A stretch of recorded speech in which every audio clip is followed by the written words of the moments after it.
Iran ತನ್ನ ಗುರಿಗಳನ್ನ ಸಾಧಿಸುವವರೆಗೂ ಹೋರಾಟವನ್ನ ಮಾಡ್ತೇವೆ ಅಂತ ದಿಟ್ಟ ನಿಲುವನ್ನ ಸಾಧಿಸ್ತಾ ಇದೆ. ಅಮೆರಿಕಕ್ಕೆ ತೀವ್ರ ಹೊಡೆತವನ್ನ ಕೊಡೋದಕ್ಕೆ ಇದೀಗ ಇರಾನ್ ರೆಡಿ ಆಗಿರುವಂತದ್ದು. ಇರಾನ್ ತನ್ನ ಗುರಿಗಳನ್ನ ಸಾಧಿಸುವವರೆಗೂ ಹೋರಾಟ ಅನ್ನುತ್ತೆ. ಅಮೆರಿಕಕ್ಕೆ ತೀವ್ರ ಹೊಡೆತ ನೀಡುವವರೆಗೂ ಯುದ್ಧ ನಿಲ್ಲಿಸಲ್ಲ, ಈ ಯುದ್ಧ ಕೈ ಬಿಡುವುದಿಲ್ಲ ಎಂದ ಇರಾನ್ ಜನರಲ್. ನಾವು ಈ ಹಿಂದೆ ಹಲವು ಯುದ್ಧ ಅನುಭವಿಸಿದ್ದೇವೆ, ಶತ್ರುಗಳ ಸಂಹಾರದವರೆಗೂ ಯುದ್ಧ ನಿಲ್ಲೋದಿಲ್ಲ. ಹಮೆದಾನ್ ಪ್ರಾಂತ್ಯದ ಮೇಲಿನ ಡ್ರೋನ್ಗಳು ನಾಶ, ಅಮೆರಿಕ ಮಿತ್ರ ರಾಷ್ಟ್ರಗಳ ಮೇಲೆ ದಾಳಿ ಮುಂದುವರಿಯುತ್ತಿದೆ.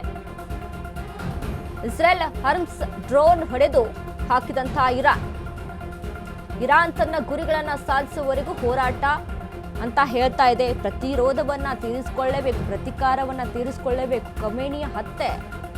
ಖಮೇನಿಯನ್ನ ಯಾವ ರೀತಿಯಾಗಿ ಸಂಚಾಗಿ ಹೊಡಿತು ನೋಡಿ ಇಸ್ರೇಲ್ ಮತ್ತು ಅಮೆರಿಕ, ಅದನ್ನ ನಾವು ಪ್ರತಿಕಾರ ತೀರಿಸ್ಕೊಳ್ಳದೆ ನಾವು ಹಿಂದೆ ಕಾಲಿಡೋದಿಲ್ಲ ಅಂತ ಜನರಲ್ ಸಹಿತ, ಇರಾನ್ನ ಜನರಲ್ ಸಹಿತ ಮಾತನಾಡುವಂಥದ್ದು.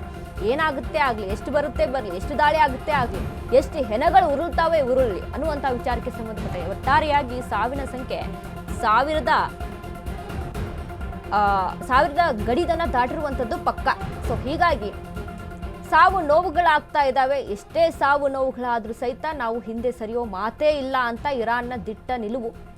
ಸೊ ಹೀಗಾಗಿ ಇರಾನ್ ಸಹಿತ ಸತತವಾಗಿ ಪ್ರತಿರೋಧವನ್ನು ತೀರಿಸ್ಕೊಳ್ಳೋದಕ್ಕೆ ಐಡಿಯಾಲಜಿಯಲ್ಲಿ ಇದೀಗ ಪ್ಲಾನನ್ನು ಮಾಡಿಕೊಂಡು ಯುದ್ಧವನ್ನು ಸಾರ್ತಾ ಇದೆ. ನೋಡಿ, ನಾನು ಆಗಲೇ ಒಂದು ಮೆನ್ಷನ್ ಮಾಡಿದೆ, ಇರಾನ್ ಹತ್ರ ಇರುವಂಥ ಪ್ರಮುಖ ಅಸ್ತ್ರ ಏನು?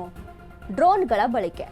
ಹೆಚ್ಚಾಗಿ ಡ್ರೋನ್ಗಳ ಬಳಕೆ ಇಲ್ಲಿ ಆಗ್ತಾ ಇರೋದ್ರಿಂದ, ಯುದ್ಧ ವಿಮಾನಗಳ ಬಳಕೆ ಆಗ್ತಾ ಇರೋದ್ರಿಂದ ಇಸ್ರಾಲ್ಗೆ ಒಂದು ಅಸ್ತ್ರ ಅದು. ಅಂದರೆ ಸಾಕಷ್ಟು ರೀತಿಯಾದಂಥ 2 ಲಕ್ಷಕ್ಕೆ ಮೇಲೆ ಪಟ್ಟು, 2,000 ಲಕ್ಷಕ್ಕೇನೋ ಮೇಲ್ಪಟ್ಟು, ಲೆಕ್ಕ ಅದು ಕರೆಕ್ಟ್ ಆಗಿಲ್ಲ, ಬಟ್ ಅಷ್ಟು ಒಂದು ಡ್ರೋನ್ಗಳ ಬಳಕೆ ಆಗ್ತಾ ಇದೆ. ಡ್ರೋನ್ಗಳು ಇದಾವೆ ಇರಾನ್ ಹತ್ರ ಅನ್ನುವಂಥದ್ದು. ಯಾಕಂದರೆ ರಷ್ಯಾಗೂ ಸಹಿತ ಯುದ್ಧ ನಡೆದಂಥ ಸಂದರ್ಭದಲ್ಲಿ, ಉಕ್ರೇನ್ ಯುದ್ಧ ನಡೆದಂಥ ಸಂದರ್ಭದಲ್ಲಿ ರಷ್ಯಾಗೆ ಡ್ರೋನ್ಗಳನ್ನು ಇದು ಎಕ್ಸ್ಪೋರ್ಟ್ ಮಾಡುತ್ತೆ,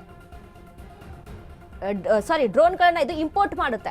ಇಂಪೋರ್ಟ್ ಮಾಡಿದಾಗ 160+ ಡ್ರೋನ್ಗಳನ್ನ ಇಂಪೋರ್ಟ್ ಮಾಡುತ್ತೆ ರಷ್ಯಾಗೆ ಇರಾನ್. ಅಂದರೆ ಅಷ್ಟರ ಮಟ್ಟಿಗೆ ಸ್ಟಾಕ್ ಇತ್ತು.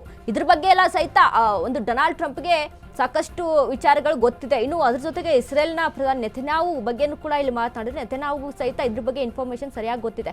ಆದರೆ ಇರಾನ್ಗೆ ಇರುವಂಥ ಪ್ರಬಲ ಅಸ್ತ್ರ ಅಂತ ಅಂದರೆ ಡ್ರೋನ್ಗಳ ಬಳಕೆ. ಅದ್ರ ಜೊತೆಗೆ ಕ್ಷಿಪಣಿಗಳು ಒಂದಿಷ್ಟು, ಅಂದರೆ ಈಗಿನ ಒಂದು ಕ್ಷಿಪಣಿಗಳೆಲ್ಲ ಹಳೆಯ ಕಾಲದ ಒಂದಿಷ್ಟು ಕ್ಷಿಪಣಿಗಳನ್ನು ಇಟ್ಕೊಂಡಿರುವಂಥದ್ದು ಇರಾನ್.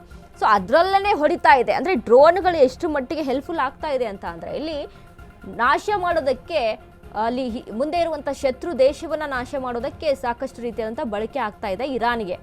ಬಟ್ ಇಸ್ರೇಲ್ನಲ್ಲಿ ಯುದ್ಧ ವಿಮಾನಗಳ ವಿಚಾರಕ್ಕೆ ಸಂಬಂಧಪಟ್ಟಂತೆ, ಕ್ಷಿಪಣಿಗಳ ವಿಚಾರಕ್ಕೆ ಸಂಬಂಧಪಟ್ಟಂತೆ ನೋಡಿದ್ರೆ ಸಾಕಷ್ಟು ಪ್ರಬಲ ಇದೆ, ಸಾಕಷ್ಟು ಬಲಾಢ್ಯವಾಗಿದೆ ಇಸ್ರೇಲ್. ಸೊ ಹೀಗಾಗಿ ಅಷ್ಟು ಈಸಿಯಾಗಿ ಹೊಡೆಯೋದಕ್ಕೆ ಆಗೋದಿಲ್ಲ ಇರಾನ್, ಬಟ್ ಸತತ ಪ್ರಯತ್ನದಲ್ಲಿದೆ.